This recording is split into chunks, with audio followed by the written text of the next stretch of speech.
ओम श्री सत्यनारायण व्रत कथा।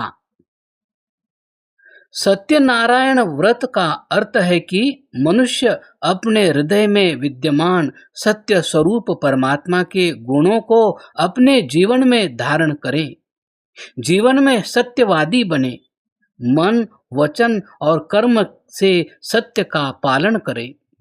नारद जी का तीसरा प्रश्न था, कृतम केनैव तद व्रतम। पहले इस व्रत का अनुष्ठान किस किसने किया था?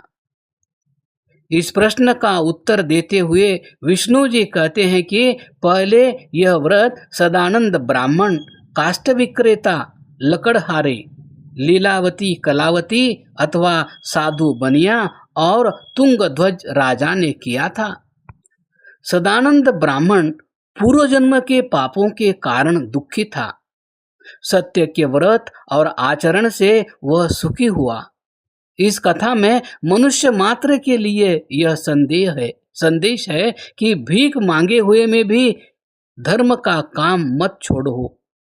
पांडव भिक्षा में से भी बलि वैश्वदेव यज्ञ करते थे, अपने अड़ोसी पड़ोसियों को भी देते थे। हम भी महर्षि मनु के इस संदेश को सदा ध्यान में रखें। ब्रह्मयज्ञं देवयज्ञं भूतयज्ञं च सर्वदा नृयज्ञं पितृयज्ञं च यथाशक्ति न हापयेत्। मनुस्मृति अध्याय 4। ब्रह्मयज्ञ, देवयज्ञ, बलि वैश्वदेव यज्ञ, अतिथि यज्ञ और पितृयज्ञ का यथाशक्ति त्याग न करें। काष्ठ विक्रेता अर्थात लकड़हारा शूद्र वर्ण का प्रतिनिधि है। वह उद्यम से धनोपार्जन करता था।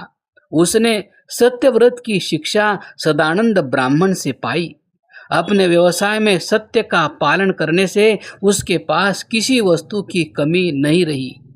आज सभी व्यापारी यदि लकड़हारे की भांति अपने अपने व्यवसाय में सत्य, न्याय, धर्म और ईमानदारी का व्यवहार करने लगे तो समाज, देश, राष्ट्र और विश्व की काया पलट होकर सभी का कल्याण हो जाए। इस कथा से दूसरी शिक्षा यह मिलती है कि यदि व्यापार से अधिक धन की प्राप्ति हो तो उसे धर्म के कार्यों में लगाओ, यज्ञ करो, दान दो। साधु बनिया वैश्य वर्ण का प्रतिनिधि है। संसार के सब मोहों में धन का मोह सर्वोपरि है। धन का मोह मनुष्य से नाना प्रकार के पाप कर्म करा डालता है। वित्त अर्थात धन के मोह से मूढ़ मनुष्य धर्म कर्म सब कुछ भूल जाता है। आज सर्वत्र अर्थ का बोलबाला है। डॉलर की पूजा ने ईश्वर को भी धता बता दी है। सूत जी ने भी धन के प्रलोभनों का सूक्ष्म विवेचन किया है। साधु वैश्य सत्य का संकल्प कर उसे बार बार तोड़ता है।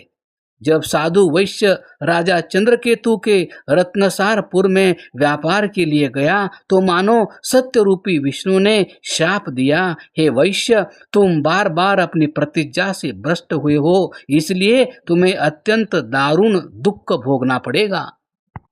वित्त मोह में मत्त वैश्य को पाठ पढ़ाने के लिए नियति का उल्टा चक्र चलने लगा। उसे चोरी न करने पर भी चोरों का दंड भोगना पड़ा। घर पर लीलावती और कलावती का सारा धन चोर चुरा कर ले गए। बुरे से बुरा कष्ट भोगने के पश्चात भाग्य चक्र ने पलटा खाया। मायापति की माया पुनः अनुकूल हुई। साधु वैश्य और उसका जामाता मुक्त कर दिए गए और ये दोनों अपने नगर को लौट पड़े। मार्ग में एक दंडी स्वामी ने दर्शन देकर पूछा, हे साधो, तुम्हारी नौका में क्या है? इस प्रश्न को सुनकर साधु जी के तो मानो प्राण ही निकल गए। इतने कष्ट और दुख भोगने के पश्चात भी धन का मोह नहीं छूटा। साधु ने कहा, महाराज, क्या रुपया लूटने की इच्छा है? यहाँ कुछ नहीं है। नाव में तो केवल घास फूस भरा हुआ है। इस निष्ठुर वचन को सुनकर दंडी स्वामी ने शांत भाव से कहा, तुम्हारी बात सत्य हो। दंडी स्वामी के जाने के पश्चात साधु वैश्य ने देखा कि नौका में विद्यमान धन गायब है। साधु वैश्य समझ गया कि यह सब दंडी स्वामी की करामात है, अतः दुखी होकर वह दंडी स्वामी की तलाश में दौड़ा। अपने असत्य पर पछताकर उसने दंडी स्वामी की बहुत अनुनय विनय की। दंडी स्वामी ने पहले तो उसे खूब डांटा और फटकारा, परंतु बाद में उसका खोया हुआ धन फिर वैसा ही कर दिया। वस्तुतः धन कहीं गया नहीं था, केवल साधु की दृष्टि में फेर था। सत्य से परांमुख होकर वह दान के नाम से अपनी लाखों की संपत्ति को लता पत्र समझता था, तो वह लता पत्र के समान ही थी। सत्ययुक्त होकर वह उसे ठीक समझने लगा तो वह पहले जैसी हो गई। सत्यनारायण व्रत कथा साधु वैश्य के दृष्टांत से उद्बोधन देती है कि भवसागर में जीवन नैया डाले हुए कोई भी मनुष्य यह कहने की भूल न करे कि मेरी नाव में केवल घास फूसी है। याचक को तो देना ही चाहिए। वेद कहता है न तबको अस्ति। जहाँ याचक को दान नहीं दिया जाता, जहाँ से याचक निराश लौट जाता है, वह घर घर नहीं है। इस कथा के द्वारा कथाकार ने यह भी संदेश दिया है कि शुभश्च शीघ्रम, शुभ कार्य को जल्दी कर डालना चाहिए। आज कल करते हुए टालते नहीं रहना चाहिए। इस कथा का यह भी उद्घोष है कि घर में दैनिक यज्ञ होना चाहिए। यदि किसी कारणवश दैनिक यज्ञ न कर सके तो पक्षयाग अर्थात अमावस्या एवं पौर्णमास तथा पर्वों पर तो अवश्य ही यज्ञ करें। तुंगध्वज राजा क्षत्रिय वर्ण का प्रतिनिधि है। तुंगध्वज राजा ने गोपों के प्रसाद का परित्याग मिथ्या अभिमान के वशीभूत होकर किया।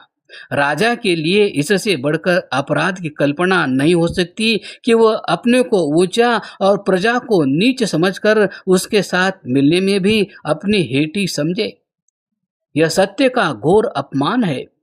राजनीति में सत्य यह है कि राजा अपने राष्ट्र के साथ तन्मय हो और राष्ट्र के हितों को अपना हित समझता हो। ऊंच नीच के अभिमान के कारण तुंगध्वज राजा की राष्ट्र के साथ एकता नहीं हुई। यही उसके जीवन का भारी असत्य था। दर्परूप असत्य ने तुंगध्वज के धन धान्यादि का विनाश कर दिया। अंत में जब वो मन में मैल को धोकर स्वच्छंद भाव से गोपों से मिला, तब सत्यसंध राजा बन गया। इस प्रकार यह कथा सभी वर्णों को सत्य पर दृढ़ रहने का उपदेश एवं संदेश देती है। हम अपने जीवन में सत्य को अपनाएं। आओ हम प्रभु से प्रार्थना करें। असतो मा सद्गमय। शतपथ ब्राह्मण। प्रभो, मुझे असत्य से सत्य की ओर ले चल। इस कथा का फल बताते हुए सूत जी कहते हैं, य इदं कुरुते सत्यव्रतं परम दुर्लभम धन धान्यादिकं तस्य भवेत् सत्य प्रसादतः। जो मनुष्य सत्यनारायण परमात्मा के सत्य रूपी परम दुर्लभ व्रत का अनुष्ठान करता है, सत्य स्वरूप प्रभु की कृपा से वह धन धान्यादि सब कुछ प्राप्त कर लेता है। नारद जी का अंतिम प्रश्न था, कदा कार्यम व्रतम प्रभो। यह व्रत कब करना चाहिए? विष्णु ने कहा, यस्मिन् कस्मिन् दिने कार्यम श्रद्धा भक्ति समन्वितः। यह व्रत श्रद्धा और भक्ति पूर्वक किसी भी दिन किया जा सकता है। परमात्मा के बनाए सभी दिन शुभ है। सोमवार अच्छा है और मंगलवार बुरा। यह सब मनुष्यों की कपोल कल्पना है। आकाश के नक्षत्र हमारा कुछ नहीं बिगाड़ सकते। वृद्ध चाणक्य ने कहा है, नक्षत्रमति पृच्छन्तं बालमर्थो तीवर्तते अर्थो ह्यर्थस्य नक्षत्रम किम करिष्यन्ति तारकाः। जो मूर्ख कार्य साधन के समय नक्षत्रों के शुभाशुभ का विचार करता है, उसके स्वार्थ नष्ट हो जाते हैं। धन कमाने का नक्षत्र साधन तो धन ही है। बेचारे आकाश के नक्षत्र क्या कर सकते हैं। इति सत्यनारायण व्रत कथा। ओम शांति शांति शांति।